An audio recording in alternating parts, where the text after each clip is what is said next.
Hey everyone, I'm Laura Godenik. I'm an astrologer and a therapist, and I'm here to give you the astrology for the weeks of November 3rd through the 16th, 2025. So today, Monday the 3rd, we have Mars in Scorpio making a trine to Neptune in Pisces. Mars is our energy, how we take action. Neptune represents the dream or the ideal. So this might be a day where you might feel more compelled to work towards a dream or a vision, and you might feel a little bit more dreamy or idealistic or visionary in general today, or compassionate. You might want to be inspired to do something more compassionate than usual on this day. And then Mars heads into the sign of Sagittarius on Tuesday, November 4th. Mars is moving out of focused and determined Scorpio, where Mars functions quite well, where we're able to execute our desires a little bit more easily. And Sagittarius is a little bit more of a scattered sign. It's a mutable sign. It's the end of the end of fall. So Mars here isn't as focused or determined as it is in Scorpio.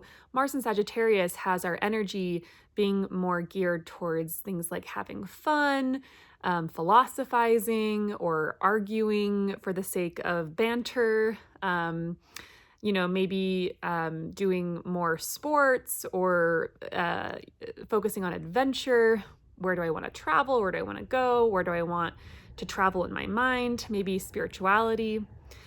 And then Mars makes an immediate opposition to Uranus, which can feel a little bit jarring. So Tuesday, tomorrow, the 4th, I would say be aware that things might not go as they normally do. Uranus is a planet about surprise, upheaval, changes in events, 180 turns. So, you might feel a little bit more restless. Mars does represent our energy, and Uranus can feel a little bit chaotic.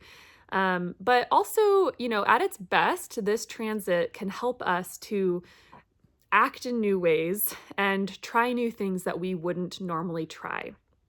It might help us be a little bit more spontaneous, sporadic, and I would say it's definitely a day to be a little bit more careful. And, Mars is a planet about conflict and accidents and things breaking. And so it is, I don't want to scare anyone, but it is a day to be a little bit more careful. And at its best, this transit can help us act a little bit more spontaneously and try new things and step outside of the box. Then we have a very nourishing full moon on Wednesday the 5th in Taurus, thank goodness. Full moons are moments of culmination, moments of completion, things coming to a peak.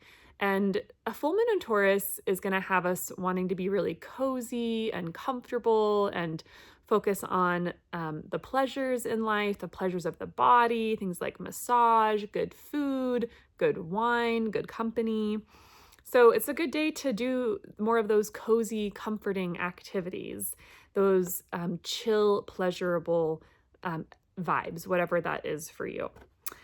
On Thursday the 6th, Mars makes a sextile to Pluto. So I think this can help focus Mars's more scattered energy in the sign of Sagittarius, and helps us focus a bit more to dig deeper or plunge ahead. And there's kind of like a determined quality to Pluto, a kind of like, I'm going to get this done at all costs. So Mars sextile Pluto can help us access more of that power that we have. Venus also heads into Scorpio on this day, on Thursday the 6th, and she's a little bit less comfortable in the sign of Scorpio than she is in peacekeeping Libra. Venus in Scorpio wants us to plunge deep into relationship issues, into vulnerability, intimacy. And Venus in Scorpio, while it's not the most comfortable, it can help us actually get closer to people. And it can actually help our relationships when we take the risk to be more vulnerable, or we take the risk to be more honest with people we love. So Venus in Scorpio is a time to get to the root of relationship issues, if there are any that have been swept under the rug. Scorpio is like, we're going to take a look at that and get to the bottom of what's going on between us or between me and this other person, right? So Venus will be here for a couple of weeks, about 3 weeks. So this is a time of year, it happens every year. Venus goes into Scorpio, where we're being invited to dig a little bit deeper and connect a little bit more honestly with other people. On Friday the 7th, Uranus, which is currently retrograde, moves back into the sign of Taurus for the next 6 months. So we are finishing something up here in our Taurus house. Uranus just spent about 7 years in the sign of Taurus, so this isn't new to us. This is something that we've all been working through in different ways. Taurus is a sign about money and resources and food and, like the earth, like it's an earth sign. So it's about resources and the earth and land. And, with Uranus moving back into Taurus, there might be on a more global, broader scale, things that are finishing up in the realm of, major changes happening in those realms, major innovations. Uranus is a planet about change and innovation and technology, advances in technology. With Uranus and Taurus, we had like Beyond Meat come out, which is like a more sustainable way of eating meat, right? Even if it's not real meat, it's like there's been some upgrades to the way that we're doing food, right? Cryptocurrency was like kind of like I went in a big became a bigger thing over the last 7 years. That's kind of more broad, but for you personally, whatever house Taurus is for you, we're finishing up something that Uranus has been revolutionizing and having you try new things in this area of your life. So we're finishing something up here. Uranus is helping us to innovate and make changes. And Venus in Scorpio also makes a square to Pluto in Aquarius on the same day, Friday the 7th. So this is helping us uncover even more so deeply rooted relationship issues, problems, getting to the bottom of them, and also helping us look more deeply at our own values. Venus represents our values and also things like money and pleasure and fun and joy. So this could also be a time where you're getting to the root of like, what is it that makes me enjoy life? Have I been enjoying life lately? If not, what do I need to change? What do I need to add into my life or my routine to experience joy? What do I want to create? What art do I want to put out there if you're an artist? Or, I mean, in my opinion, everyone's an artist. They just don't always know they're an artist. And this transit can help you uncover what it is you are meant to or able to create. So yeah, I think it's a really powerful transit in lots of ways. On Sunday the 9th, we have Mercury stationing retrograde in Sagittarius. So Mercury retrogrades are always a bit messy when it comes to communications, technology, travel. Especially Mercury in Sagittarius, a sign that Mercury traditionally struggles in, meaning that like Mercury's goals and Sagittarius goals are quite different. Mercury is a planet that wants to dissect and make things smaller into more digestible pieces, and Sagittarius is a sign that wants to expand and look at the big picture and kind of do the opposite. So I just wanted to clarify that because it's not that people who have Mercury in Sagittarius are doomed in terms of Mercury things like communications. It's just it's just that, people who have Mercury in Sagittarius have the great task of kind of combining these two opposite archetypes, right? So anyway, Mercury in Sagittarius retrograde. So definitely expect messiness with communication, with travel, technology, all of that. But also, Mercury retrogrades are a time to reflect and to review and go back over. And this is going to be happening in the part of our charts that contains Sagittarius. We also have Mars here as well. So thinking about what Mars represents, conflict, like action, energy, Sometimes like anxiety, right? Especially with Mars and Mercury together, it can be like a really busy, agitated mind. So this might also be a time where you get to reflect on a conflict that you've been in or experiencing or you haven't quite resolved. You might reflect on, I'm like kind of an anxious person, or I need to work on my mental health and work on kind of like calming my mind down or like self soothing, maybe at night. Or if I get overly worried, how can I soothe and calm down that anxiety? That this might be a time to reflect on that and practice some of those tools. Something to be aware of is being a little bit more direct or harsh communication wise.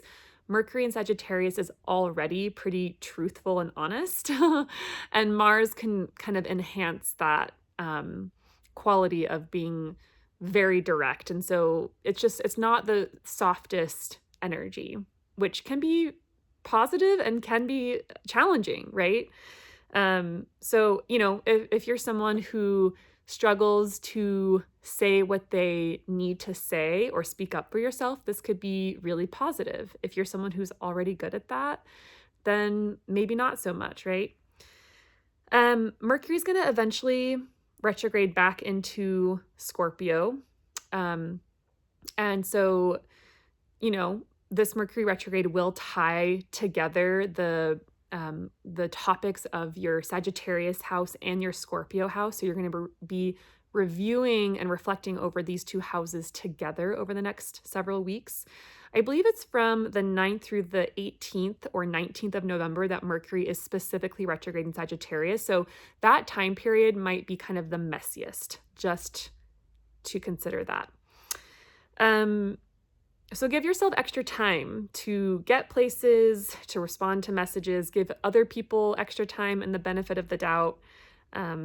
Mercury in Sagittarius is usually pretty good at extending grace and generosity. So on Tuesday, the 11th, we have Jupiter stationing retrograde at 25 degrees of Cancer. So we're going to be beginning to review our Cancer house. And it might feel like the things we've been growing or, I would say growing.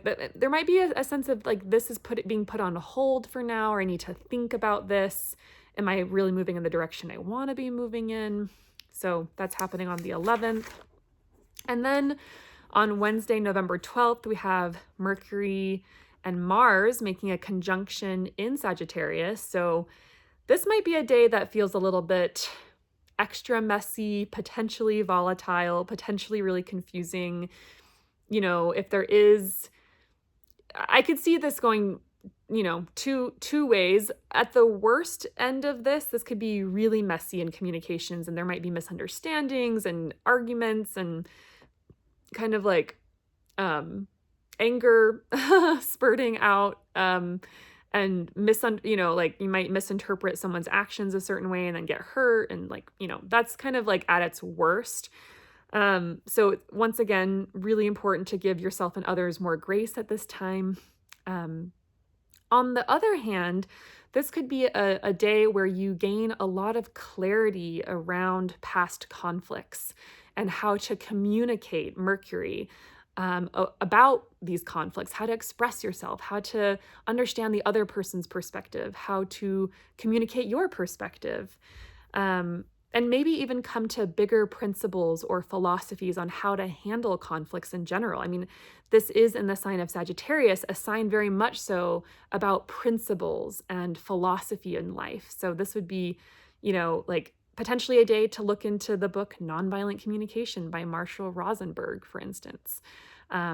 That's one that comes to mind, but there are other kind of philosophies and ways to look at conflicts and how to resolve them. So, and then on Sunday, the 16th of November, we have the Sun in Scorpio making a trine to Jupiter, retrograde in Cancer. And this is a day of maybe a little bit more generosity, feeling more abundant, feeling more optimistic. Even though Jupiter is retrograde, it's still Jupiter and it's still in Cancer, a sign about growth and nurturing and home and helping things grow. And so Sun trine Jupiter gives us this kind of broader perspective, and a sense of understanding and peace and healing. So I love that that follows that Mercury Mars conjunction. I love that the Sun trine Neptune or trine Jupiter is just a couple days later, because it can really kind of extend a forgiving hand, so to speak. So that is the astrology for the next couple of weeks. I hope this was useful. I am available for consultations. All this astrology is going to look very it's going to impact people differently depending on your chart. So please reach out if that's interesting to you. And otherwise, I'll be back in another couple of weeks with another astrological update. And I hope you have a wonderful couple of days or couple of weeks. Take care.